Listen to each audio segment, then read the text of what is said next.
I knew she wasn't the one on my wedding day, but I married her anyway. That single moment cost me 52 years of my life. I'm 77 years old and I married the wrong person. 52 years ago, I stood at that altar. I looked into her eyes and I knew, deep in my bones, I knew she wasn't the one. But I said, I do anyway. That single decision cost me everything. My happiness, my dreams, my chance at real love.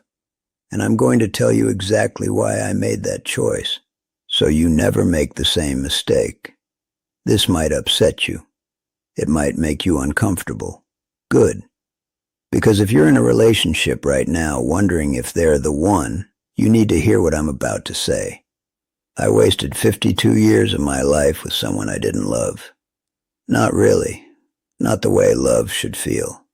And the worst part, I knew it before I ever walked down that aisle. Let me take you back to 1973.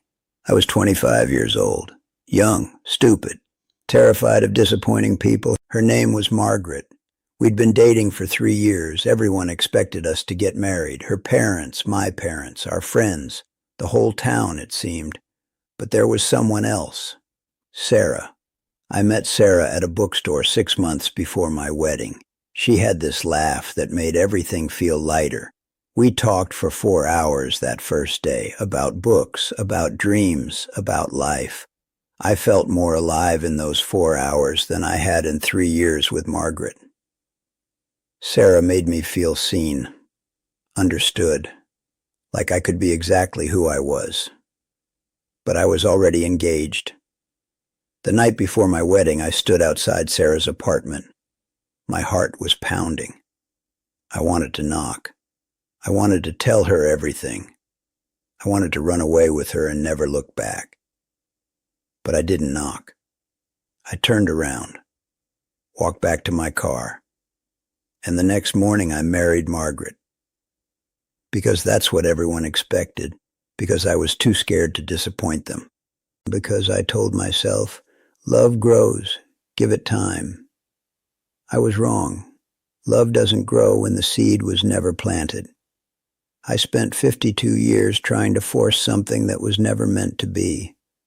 Margaret wasn't a bad person. She wasn't cruel or unkind. But she wasn't right for me, and I wasn't right for her. We lived in the same house, slept in the same bed, raised 2 children together, but we were strangers. I kept telling myself things would change. When we buy our first house, things will be better.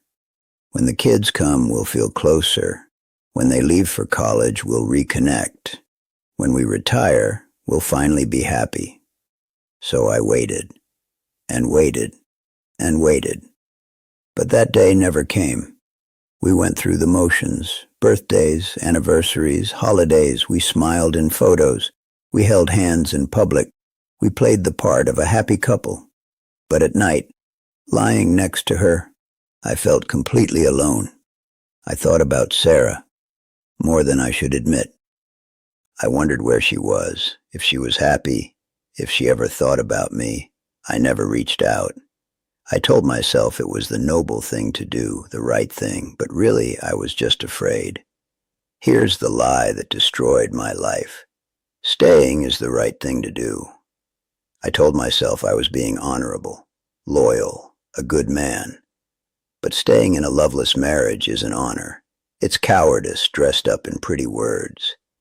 I wasn't protecting Margaret by staying. I was trapping us both in a prison of pretending. She deserved someone who truly loved her. I deserved the same. But neither of us got that, because I was too afraid to speak the truth. Another lie. The kids need us together. My children grew up watching 2 people who didn't love each other. They learned that marriage means quiet resentment, that love means settling, that happiness is something you sacrifice for appearances. Is that the lesson I wanted to teach them? My son is 48 now. He's been divorced twice. My daughter is 45. She's never been married, says she doesn't believe in it. I did that to them. You want to know what haunts me? Not the big things, the small ones. The way Sarah used to tilt her head when she laughed.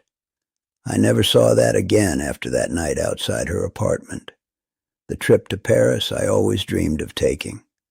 Margaret hated traveling, so we never went. 52 years. Not once. The novel I wanted to write. Margaret said writing was a waste of time. Said I should focus on practical things, so I buried that dream. The notebook still sits in my drawer, empty. The conversations I craved, deep ones, about life and meaning and purpose. Margaret preferred silence, so I learned to stop talking. The passion I never felt, real passion, the kind that makes you feel alive. I read about it in books, watched it in movies, but I never experienced it myself. Dancing in the kitchen at midnight never happened. Staying up all night talking about nothing and everything never happened. Looking at someone and feeling like the luckiest man alive never happened. I had a marriage, but I never had love. And now I'm 77 years old. Margaret passed away 3 years ago, and I'm alone with my regrets. After Margaret died, something broke open in me. I was 74 years old, alone for the first time in my adult life.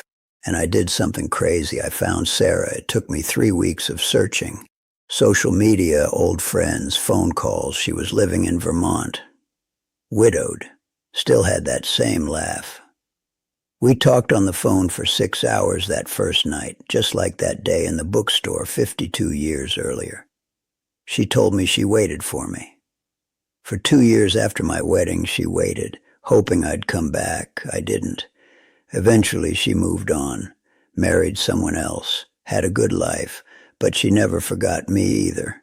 We've been together for 3 years now, the best 3 years of my entire life. At 77, I finally know what love feels like. Real love. The kind I gave up at 25. I wake up happy now. I laugh more. I feel alive. But I would give anything for those 52 years back. Listen to me carefully. If you're with someone right now and something feels wrong, trust that feeling. Don't ignore it. Don't tell yourself it will get better. Don't marry them because everyone expects you to. I know what you're thinking. But we've been together so long. But the wedding is already planned. But I don't want to hurt them. Let me tell you something about hurt. The hurt of a broken engagement heals. The hurt of a wasted lifetime doesn't. You think leaving now is cruel. Staying when you know it's wrong is crueler. You're not just wasting your life. You're wasting theirs too. Is that the kindness you're offering? If I could go back and talk to my 25-year-old self, here's what I'd say. Stop. Stop worrying about what others think. Stop choosing comfort over truth. Stop settling for good enough. Stop believing you can learn to love someone. Start listening to your gut. Start having hard conversations. Start choosing yourself. Start believing you deserve real love. If you're engaged to the wrong person, end it now. If you're married and miserable, have the conversation today.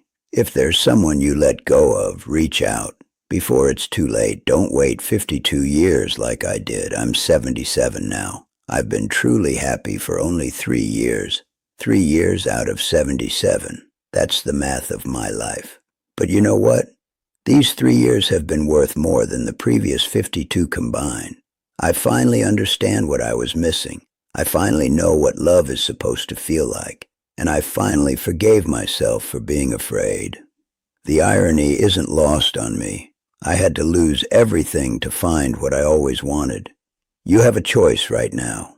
Keep pretending, keep settling, keep telling yourself it's fine, or be brave, be honest, choose love, real love, not the convenient kind. The right person is out there, but you'll never find them if you're holding on to the wrong one.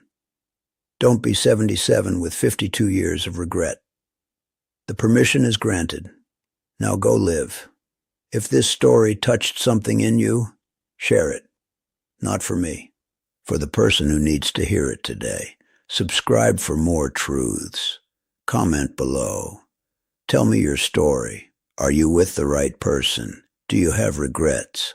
I read every comment. Thank you for your time. It's precious. Don't waste it on the wrong person.